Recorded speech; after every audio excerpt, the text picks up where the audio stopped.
दोस्तों नमस्कार। आज की इस वीडियो में हम बात करेंगे हिंदी के एक महत्वपूर्ण टॉपिक जिसका नाम है विशेषण। यह कक्षा 12वीं और 10वीं दोनों के लिए महत्वपूर्ण टॉपिक है और इसको देखने के बाद ये गारंटी है कि आप इस जन्म में क्या अगले जन्म में भी इसके एक भी प्रश्नों को गलत नहीं करेंगे। तो बिना समय गवाए शुरू करते हैं। तो सबसे पहले विशेषण का परिभाषा जानते हैं। जो किसी वस्तु पदार्थ प्राणी की विशेषता, ठीक है, अर्थात गुण दोष रंग रूप आदि को प्रकट करे वह विशेषण कहलाता है। ठीक है, जो किसी वस्तु पदार्थ प्राणी की विशेषता को यानी कि उसके रूप को गुण को रंग को उसके दोष को प्रकट करे वही हमारा क्या कहलाता है, विशेषण। उसके बाद दूसरा चीज है हमारा विशेष।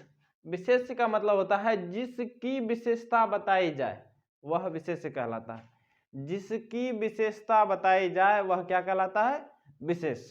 जिसकी विशेषता बताई जाए वह क्या कहलाता है, विशेष। या जिस संज्ञा या सर्वनाम की विशेषता बताई जाए, जिस संज्ञा या सर्वनाम की विशेषता बताई जाए। अब समझते हैं उदाहरण से। तो हमारा पहला उदाहरण है महात्मा। तो महान आत्मा, तो आत्मा का विशेषता बताया जा रहा है कि कैसा है, महान। तो जिसकी विशेषता बताई जाए, यहाँ पर आत्मा की विशेषता बताई जा रही है तो वो विशेष, और जो बताएगा वह हो जाएगा विशेषण। ठीक है, तो यहाँ पर महान विशेषण हो जाएगा, आत्मा क्या हो जाएगा, विशेष। पीताम्बर, पीताम्बर का अर्थ होता है पीला वस्त्र। ठीक है, तो यहाँ पर वस्त्र का विशेषता बता रहा है कि पीला है, तो जिसकी विशेषता बताई जाए यह हो जाएगा विशेष, और जो बताएगा, पीत बता रहा है पीला बता रहा है तो यह हो जाएगा विशेषण। उसी तरह काला सांप, तो सांप का विशेषता बताया जा रहा है कि सांप कैसा है, काला है, तो जिसकी विशेषता बताई जाएगी वह विशेषण, बाकी ये विशेष। उद्दंड छात्र, छात्र का विशेषता है कि उद्दंड है तो ये विशेषण, ये विशेष। सांवली लड़की, यहाँ पर लड़की का विशेषता बताया जा रहा है कि कैसी है, सांवली है, तो जिसकी यहाँ पर लड़की की विशेषता बताई जा रही है विशेष, और ये जो सांवली है जो बता रहा है ना, यही नहीं बता रहा है कि लड़की कैसी है, सांवली है, तो यह हो जाएगा विशेषण। मीठा दूध, तो दूध का विशेषता है कि कैसा है, मीठा, तो ये विशेषण, ये विशेष। अगला देसी गाय, यहाँ पर गाय का विशेषता बताया जा रहा है कि गाय कैसा है, देसी, तो जिसकी विशेषता, फिर से जिसकी विशेषता बताई जाए वह विशेषण, विशेष कहलाता है, तो गाय हमारा विशेष और जो बताता है वह विशेषण, तो देसी हमारा क्या हो जाएगा, विशेषण। होनहार बालक, तो बालक कैसा है, होनहार है, तो यहाँ पर बालक हो जाएगा विशेष और होनहार क्या हो जाएगा, विशेषण। कर्मठ नेता, तो नेता का विशेषता बता रहा है कि कैसा है, कर्मठ, तो ये विशेष और ये विशेषण। भला आदमी, आदमी का विशेषता बताया जा रहा है कि कैसा है, भला है, तो जिसकी विशेषता बताई जाए वह विशेष, और जो बताएगा, भला ही बता रहा है कि आदमी भला है तो वह हो जाएगा विशेषण। बुरा व्यक्ति, यहाँ पर व्यक्ति का जो है विशेषता है कि बुरा है तो ये हो जाएगा विशेषण, ये विशेष। सुंदर स्त्री, तो स्त्री का विशेषता बताया जा रहा है कैसा है, सुंदर है, तो जिसकी विशेषता बताई जाए वो विशेष, और जो विशेषता को बताएगा वह हो जाएगा विशेषण, तो सुंदर हमारा विशेषण। उसके बाद पुरुषोत्तम, तो पुरुषों में जो उत्तम हो, ठीक है, यहाँ पर पुरुष का विशेषता बता रहा है तो पुरुष इस बार हो जाएगा हमारा विशेष। ठीक है, विशेष शुरू में भी हो सकता है, यहाँ सब में विशेष जो है अंतिम में था। महात्मा में महान आत्मा, तो आत्मा हमारा विशेष से था, काला सांप में ये सांप विशेष से था, लेकिन यहाँ पर पुरुषोत्तम में पुरुष है जो उत्तम, तो यहाँ पर पुरुष पहले आ रहा है, पुरुष का विशेषता बताया जा रहा है कैसा है, पुरुष उत्तम है, तो ये हमारा विशेष और ये विशेषण।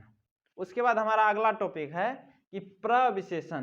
प्रविशेषण क्या है, तो जो शब्द विशेषण शब्दों की विशेषता को बताए, जो विशेषण की विशेषता को बताता है वह प्रविशेषण कहलाता है। नोट में एक और पॉइंट लिखे हैं, जब दो या दो से अधिक विशेषण एक साथ प्रयुक्त होते हैं तो पहले वाला विशेषण प्रविशेषण कहलाता है। ठीक है, जब दो या दो से अधिक विशेषण एक साथ प्रयोग में लाए जाते हैं तो पहले वाला जो विशेषण होगा वह प्रविशेषण होगा। ठीक है, इसको उदाहरण से समझते हैं। जैसे तुम लोग बहुत कमीने छात्र हो। ठीक है, तुम लोग बहुत कमीने छात्र हो, बोलोगे हैं तुम लोग नहीं हो, तो तुम लोग बहुत कमीने छात्र हो, तो तुम लोग का विशेषता है कि कमीना है। ठीक है, यहाँ पर छात्र का विशेषता बताया जा रहा है कमीना है। अब कमीना में भी कैसा है, बहुत कमीना, तो कमीना तो अपने आप में विशेषण है। अब विशेषण का भी विशेषता बता दिया कि बहुत कमीना, तो ये प्रविशेषण हो जाएगा। अगला है लता की लिखावट बहुत अच्छी है। ठीक है, लता की लिखावट बहुत अच्छी है, पहले तो लिखावट अच्छी है, ये हो जाएगा विशेषण। अच्छी में भी कितना अच्छी, तो बहुत अच्छी, ये हो जाएगा प्रविशेषण। इसको इससे भी समझ सकते हैं कि दो या दो से अधिक विशेषण, यहाँ पर दो विशेषण प्रयुक्त हुआ था तो पहले वाला विशेषण प्रविशेषण, यहाँ भी दो विशेषण है तो पहले वाला विशेषण क्या हो जाएगा, प्रविशेषण। अगला, मेरी माताजी कम मीठा भोजन पसंद करती है। तो कम मीठा, सबसे पहले देखिए मेरी माताजी मीठा भोजन पसंद करती है। अब मीठा में भी कितना मीठा, तो कम मीठा, तो मीठा तो अपने आप में विशेषण है। अब विशेषण का भी विशेषता बता रहा है कम, तो ये हो जाएगा प्रविशेषण। ठीक है, वह घोड़ा बहुत तेज दौड़ता है, वह घोड़ा बहुत तेज दौड़ता है। एक तो घोड़ा तेज अपने आप दौड़ रहा है, अब तेज में भी कितना तेज, तो बहुत तेज, ये हो जाएगा प्रविशेषण, क्योंकि यह विशेषण की विशेषता को बता रहा है। या जब दो ठो विशेषण एक साथ प्रयुक्त होते हैं तो उसमें पहले वाला विशेषण हमारा प्रविशेषण कहलाता है। दोनों डेफिनेशन के अनुसार हम बता दिए। अगला है, यह गाय बहुत अधिक दूध देती है। ठीक है, यह गाय बहुत अधिक दूध देती है, तो सबसे पहले तो देखिए अधिक दूध दूध का विशेषता क्या है कि अधिक दूध देती है, लेकिन अधिक में भी कितना अधिक, तो बहुत अधिक, तो विशेषण का भी विशेषता बता रहा है तो प्रविशेषण हो जाएगा। यह लड़की अत्यंत सुंदर है। ठीक है, सबसे पहले लड़की तो सुंदर है ही, यह विशेषण हो गया। अब सुंदर में भी कितना सुंदर, अत्यंत सुंदर। ठीक है, तो यहाँ पर सुंदर का विशेषता बता रहा है, यानी विशेषण का विशेषता बता रहा है, इसका मतलब यह प्रविशेषण होगा। ठीक, आसान था। जो शब्द विशेषण शब्दों की विशेषता को बताए वह जो है प्रविशेषण कहलाता है। जैसे बहुत कमीने छात्र, तो छात्र में कमीनापन तो है, या विशेषण कमीना में भी कितना कमीना, बहुत, तो लिखावट बहुत अच्छी है, तो अच्छी लिखावट अच्छी है, अच्छी में भी बहुत अच्छी आती है, प्रविशेषण। ठीक है, अब विशेषण के भेद को जानते हैं। तो विशेषण के मुख्यतः चार भेद होते हैं। कितने, चार। पहला गुणवाचक विशेषण, संख्यावाचक विशेषण, परिमाणवाचक विशेषण और सार्वनामिक विशेषण।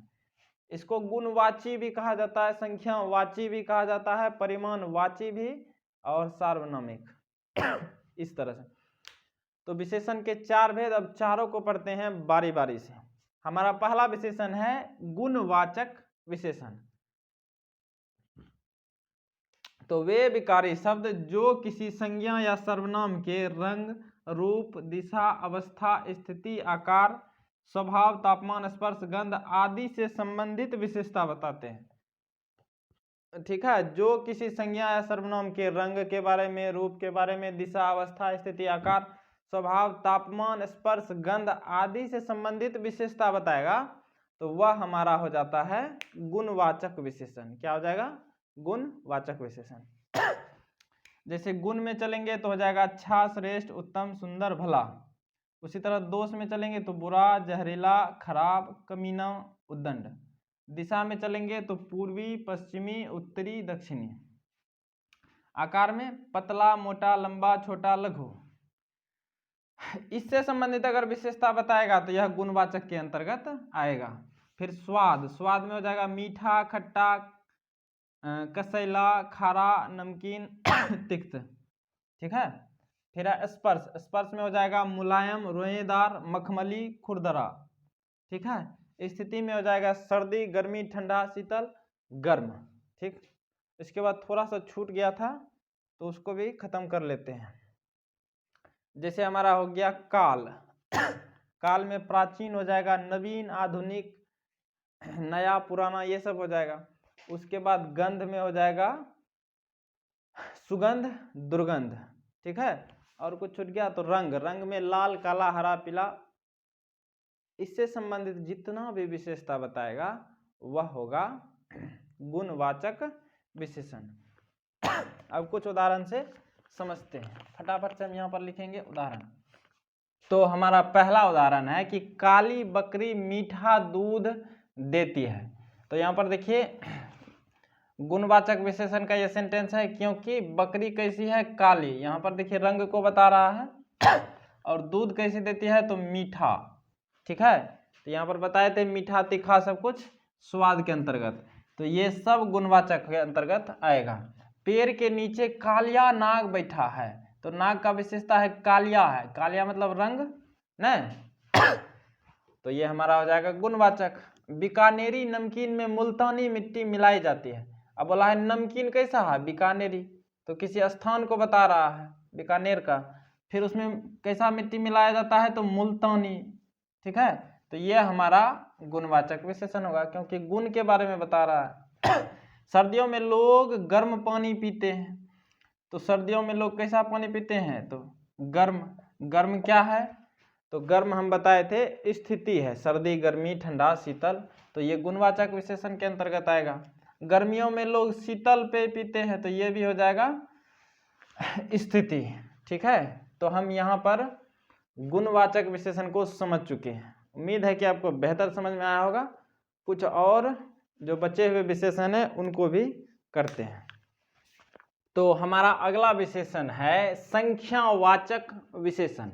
तो संख्यावाचक सीधा सीधा शब्दों में कहें तो जिसकी गिनती हो सके, यानी जिसको हम गिन सकते हैं, वह होगा संख्यावाचक। संख्यावाचक विशेषण भी दो तरह का होता है, एक निश्चित संख्यावाचक, एक अनिश्चित। निश्चित का मतलब कंफर्म पता हो, 2 लोग, 10 लोग, 20 लोग, ठीक है, वो निश्चित संख्यावाचक। अनिश्चित में हो जाएगा कंफर्म पता नहीं है, जैसे कुछ लोग, कुछ आदमी, 100-150 रुपये, इस तरह से। उदाहरण से समझते हैं, राम ने श्याम को 100 रुपये उधार दिए, तो यहाँ पर कंफर्म है कि 100 ही रुपया मिला है, तो ये निश्चित संख्या है 100, तो यह हो जाएगा निश्चित संख्यावाचक। संख्यावाचक तो है ही, संख्यावाचक के अंतर्गत कौन सा, निश्चित संख्यावाचक। मोदी की सभा में लगभग 1000 व्यक्ति मौजूद थे। अब बोल दिया लगभग, अब पता नहीं है 1000 है कि 900 है कि 1200 है, कंफर्म तो पता नहीं है। बोला लगभग 1000 व्यक्ति मौजूद थे, तो कंफर्म जब पता नहीं रहेगा तो अनिश्चित संख्यावाचक होगा, लेकिन व्यक्ति को हम गिन सकते हैं, इसीलिए संख्यावाचक तो होगा ही। संख्यावाचक में भी अनिश्चित संख्यावाचक। यहाँ से प्रत्येक 3 घंटे के बाद एक रेलगाड़ी जाती है, तो यहाँ पर प्रत्येक 3 घंटा, यहाँ पर निश्चित बोला है 3 घंटा और एक रेलगाड़ी, तो ये पर निश्चित का बात कर रहा है, तो निश्चित संख्यावाचक।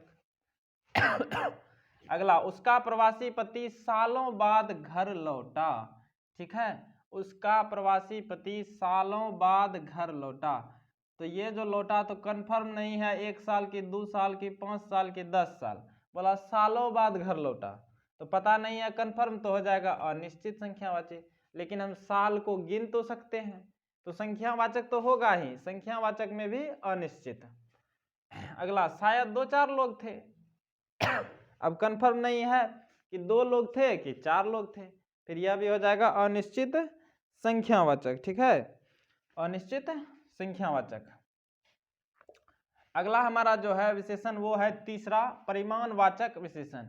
तो जिसको मापा व तौला जा सके, ठीक है, जिसको मापते व तौलते हैं वही हमारा परिमाणवाचक।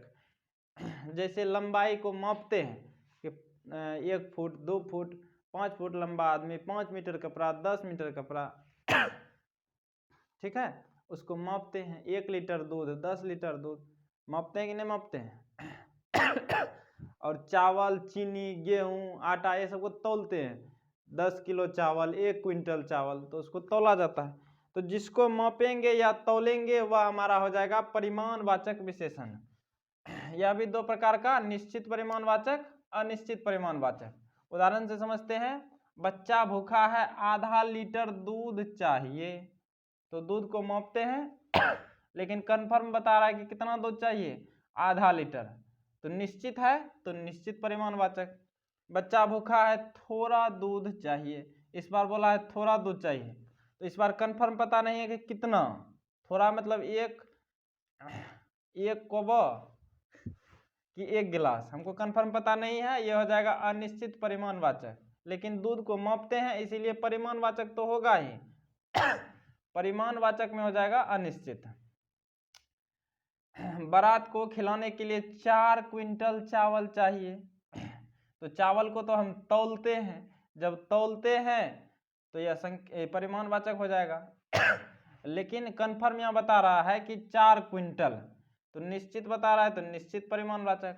अब बोलोगे सर चावल को हम गिन भी तो सकते हैं ना, चावल को हम गिन भी तो सकते हैं, लेकिन अगर हम गिनना शुरू किए तो बारात जो है 2 दिन पहले विदा हो जाएगा हम लोग के चावल ले जाते जाते, ठीक है। इसीलिए इसको तौला जाता है। अगला, बरसात का पानी छाती तक भर गया। बरसात का पानी छाती तक भर गया। अब किसका छाती, बच्चा का छाती, बड़ा का, बूढ़ा का, पते नहीं है कंफर्म, तो अनिश्चित परिमाणवाचक हो जाएगा। पानी है, पानी को तो मापते हैं इसीलिए परिमाणवाचक है ही। परिमाणवाचक में अनिश्चित परिमाणवाचक। जिसको ये सब समझ में नहीं आया वो चुल्लू भर पानी में डूब मरो, ठीक है।